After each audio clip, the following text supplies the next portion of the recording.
అన్యాయంపై నిలదీస్తే అణిచివేస్తారు. హక్కుల కోసం పోరాడితే చంపడానికి కూడా వెనకాడరు. ప్రభుత్వానికి ఎదురు తిరిగితే కనిపించకుండా పోతారు. దశాబ్దాలుగా బలూచిస్తాన్లో పాకిస్తాన్ చేస్తోన్న అరాచకాలివి. ఇప్పుడు అధికారికంగా స్వతంత్ర ఉద్యమాన్ని అణచివేసేందుకు చట్టం చేసింది. ఆ చట్టమే పాక్ పాలిట యమపాసంగా మారబోతోంది. ఎందుకంటే ఆ చట్టానికి వ్యతిరేకంగా బలూచి ఫైటర్స్ పోరాటంలో దూకుడు పెంచాలని డిసైడ్ అయిపోయారు. ఇంతకు బలూచిస్తాన్ స్వతంత్ర పోరును అణచివేసేందుకు షరీఫ్ సర్కార్ తెరపైకి తెచ్చిన చట్టం ఏంటి? బలూచిస్తాన్ స్వతంత్ర పోరాటాన్ని ఈ చట్టం ఎలాంటి మలుపు తిప్పబోతోంది? Let's watch. బలూచీల అణచివేతే లక్ష్యంగా షరీఫ్ సర్కార్ మరో కుట్ర. ఉగ్రవాద వ్యతిరేక చట్టం పేరుతో తెరపైకి నిర్బంధ చట్టం. పాక్ పై బిఎల్ఎఫ్ ఫైటర్ల నెక్స్ట్ యాక్షన్ ఎలా ఉండనుంది?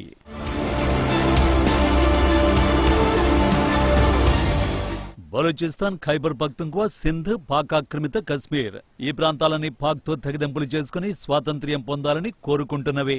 ఎందుకంటే ఈ ప్రాంతాల విషయంలో ఆ దేశానికి దారుణమైన చిన్నచూపు ఉంది. ఇస్లామాబాద్ కు ఆయా ప్రాంతాల్లోని వనరులే తప్ప ఆ ప్రాంతాల ప్రజల బాగోగులు అవసరం లేదు. పైగా వారి కనీస అవసరాలు కూడా తీర్చే ప్రయత్నం ఆ దేశం ఎన్నడూ చేయలేదు. దీంతో స్వతహాగానే ఆ ప్రాంతాల ప్రజల కడుపులు మండే.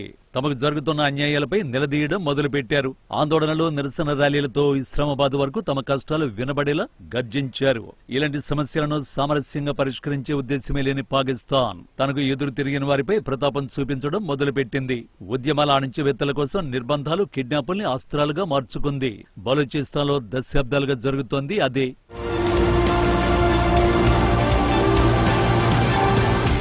స్వయం పాలన కోసం బలూచిస్తాన్ దశాబ్దాలుగా పోరాడుతోంది. బలూచ్ లిబరేషన్ ఆర్మీ పేరుతో ప్రజలు తిరగబడుతున్నారు. చైనా పాకిస్తాన్ ఎకనామిక్ కారిడార్ ప్రాజెక్టులు ఈ ప్రాంతం తీవ్రంగా వ్యతిరేకిస్తోంది.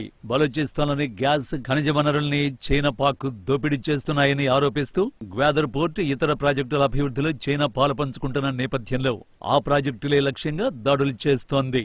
ఈ ఆందోళనను అణచివేసేందుకు పాకిస్తాన్ మొదట సైన్యాన్ని మోహరించింది. ఆ తర్వాత సబ్సిడీలు నిలిపేసింది. తిండి, నీరు, వైద్యం, కరెంట్ ఇలా కనీస అవసరాల్ని అందకుండా చేసింది. ఒక్క ముక్కలో చెప్పాలంటే ఆ ప్రాంతాల ప్రజలకు బతికొండగానే నరకం చూపించే ప్రయత్నం చేసింది. అయినప్పటికీ ఆందోళనలు చల్లారలేదు. పైగా జెనీవాలోని ఐక్యరాజ్య సమితి కార్యాలయం వరకు ఆందోళనలు పాకే. దీంతో పరువు పోతోందని ఆగ్రహించిన ఇస్లామాబాద్ ప్రపంచంలోనే ఏనయంత చేయని కుట్రలకు తెరలేపింది.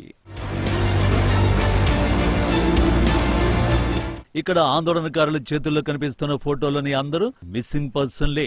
అంటే పాక్ అణచివేతలను నిలదీసి వారంతా కనిపించకుండా పోయారన్నమాట.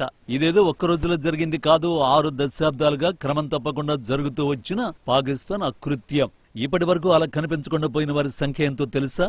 అక్షరాల 7,000 మందికి పైమాటే. వారంతా ఎక్కడున్నారో, అసలు ఉన్నారో లేదో కూడా వాళ్ల కుటుంబాలకు తెలియదు. 2023లో తమ వాళ్లను తమకివ్వాలని చేసిన ఈ ర్యాలీ పాక్ అరాచకాల్ని ప్రపంచం ముందు పెట్టింది. కానీ ఈ విషయంలో ఆ దేశ అప్పటి ఆపద్ధర్మ ప్రధాని అన్వర్ కనిపించకుండా పోయిన వారి సంఖ్య మహా అయితే 50 మంది ఉంటారని ప్రకటించారు. ఇదంతా అనధికారికంగా జరిగింది. అది అధికారికంగా జరిగితే స్వాతంత్ర్యం కోసం పోరాడుతున్న వారిని అధికారికంగా నిర్బంధించి కనిపించకుండా చేసే చట్టం చేస్తే ఎస్, పాకిస్తాన్ ఇప్పుడు అదే చేసింది.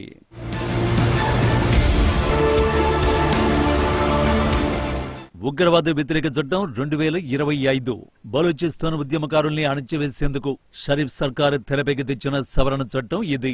ఈ చట్టం ద్వారా ఎటువంటి ఆధారాలు లేకుండానే ఎవరినైనా అరెస్ట్ చేసే అధికారం సైన్యానికి, నిఘా సంస్థలకు ఉంటుంది. బలూచి ప్రజల్ని లక్ష్యంగా చేసుకునే ఈ చట్టాన్ని రూపొందించారు. అనుమానం ఉంటే చాలు ఎవరినైనా అరెస్ట్ చేయొచ్చు. కోర్టు అనుమతి లేకుండానే 90 రోజుల వరకు నిర్బంధించొచ్చు. పోలీసులు, నిఘా సంస్థలు కలిసి జాయింట్ ఇన్వెస్టిగేషన్ టీమ్ గా ఏర్పడి సోదాలు చేయొచ్చు. కేవలం అనుమానం ఆధారంగా అరెస్టు చేయడంపై ప్రజలు మండిపడుతున్నారు. పాక్ సైన్యం, వేర్పాటువాద ఉద్యమకారుల దాడులు ఇటీవల తీవ్రమయ్యాయి. ఈ చట్టం వల్ల ప్రజలకు న్యాయపరమైన రక్షణ ఉండదని, గతంలో రహస్యంగా జరిగే పనులను ఇప్పుడు చట్టబద్ధం చేశారని న్యాయ నిపుణులు అంటున్నారు. ఇది పాకిస్తాన్ రాజ్యాంగానికి, అంతర్జాతీయ చట్టాలకు విరుద్ధమని హెచ్చరిస్తున్నారు. స్థానిక మానవ హక్కుల సంఘం హెచ్ఎస్సిపితో పాటు ఆమ్నెస్టీ ఇంటర్నేషనల్, ఐసీసీపీఆర్ వంటి అంతర్జాతీయ సంస్థలు కూడా ఈ చట్టాన్ని వ్యతిరేకిస్తున్నాయి. నిజానికి బలూచిస్తాన్లో చాలా కుటుంబాలు తమ వారి కోసం ఏళ్ల తరబడి ఎదురు చూస్తున్నాయి. ఇప్పుడు ప్రభుత్వం కొత్త చట్టం తీసుకురావడంతో బలూచి ప్రజలు మరింత భయపడుతున్నారు. నూతన చట్టంపై బలోచి ఎక్తేజీ కమిటీ స్పందించింది. ఈ చట్టంలోని నిబంధనలు వ్యక్తిగత స్వేచ్ఛను, ఏకపక్ష నిర్బంధం నుంచి రక్షణను ఉల్లంఘిస్తాయని బీవైసీ పేర్కొంది. ఈ చట్టం ప్రజల స్వేచ్ఛను హరిస్తోందని, ఈ చట్టం ద్వారా కలిగే పరిణామాలను నాజీ జర్మనీ, ఆధునిక చైనాలోని అంతర్గత నిర్బంధ శిబిరాలతో సరిపోల్చారు. తమ హక్కుల్ని హరించేలా ఉన్న కఠిన చట్టాన్ని రద్దు చేసేలా ఐక్యరాజ్య సమితి, అంతర్జాతీయ మానవ హక్కుల సంస్థలు, ప్రపంచ పౌర సమాజం ఇస్లామాబాద్పై ఒత్తిడి తేవాలని కోరుతున్నారు. ఇప్పుడు మౌనంగా ఉండడం అంటే అణచివేతకు భాగస్వామిగా మారడమేనని బీవైసీ తీవ్ర హెచ్చరిక చేసింది. మరోవైపు ఉగ్రవాద నిరోధక కార్యకలాపాలను బలోపేతం చేయడం అవసరమని వాదిస్తూ ప్రభుత్వం చట్టాన్ని సమర్థించింది. ఈ బిల్లు రాష్ట్ర వ్యతిరేక కార్యకలాపాలలో పాల్గొన్న వారిని మాత్రమే లక్ష్యంగా చేసుకుంటుందని, చట్టాన్ని గౌరవించే పౌరులు భయపడాల్సిన అవసరం లేదని చెబుతోంది. ఈ మొత్తం ఎపిసోడ్లో బలోచ్ లిబరేషన్ ఆర్మీ ఏం చేయబోతుందన్నదే అసలు ప్రశ్న. బలూచిస్తాన్ స్వాతంత్ర్య ఉద్యమ అణచివేతకు పాక్ చేసే ప్రయత్నాలు వర్కౌట్ అయ్యే పరిస్థితి అయితే లేదు. ఎందుకంటే ఇప్పటికే 80% బలూచిస్తాన్ పై ఇస్లామాబాద్ నియంత్రణ కోల్పోయింది. భారత్ నిర్వహించిన ఆపరేషన్ సింధూర్ సమయంలోనే బిఎల్ఎఫ్ ఫైటర్లు యాక్షన్ మార్చేశారు. తమ ప్రాంతంలోని పాక్ సైనికులు పోలీసుల్ని వేటాడి హతమారుస్తున్నారు. సైనిక స్థావరాలపై దాడులు చేస్తూ ఒక్కో ప్రాంతాన్ని తమ అధీనంలోకి తెచ్చుకుంటున్నారు. బలూచిస్తాన్ రాజధాని క్వెటాపై దాడులు చేసి ఫ్రాంటియర్ కార్ప్స్ హెడ్ క్వార్టర్స్ తో పాటు కీలకమైన చెక్ పాయింట్లను స్వాధీనం చేసుకున్నట్టు బిఎల్ఏ గత నెలలోనే ప్రకటించింది. అలాగే ఖలత్ జిల్లాలోని మాంగోచెర్ టౌన్ సహా కెచ్చి, మస్తుంగ్, కచ్చి జిల్లాల్లోనూ కొన్ని ప్రాంతాలు తమ అధీనంలోకి వచ్చాయని వెల్లడించింది. అంతేకాదు బలూచిస్తాన్ కు స్వాతంత్ర్యం ప్రకటించుకుంది. పార్లమెంటు భవనం, జెండా, లోగోలు విడుదల చేసి ప్రపంచ దేశాలతో దౌత్య సంప్రదింపులు సైతం స్టార్ట్ చేశారు. ఇలాంటి సమయంలో నిర్బంధ చట్టాల ద్వారా ఉద్యమాన్ని అణిచివేయాలనుకుంటే అంతకు మించిన తెలివి తక్కువతనం ఉండదు. ఒక రకంగా నిర్బంధ చట్టాలతో బలూచ్ ఫైటర్లను మరింత రెచ్చగొట్టడమే అవుతుంది కూడా.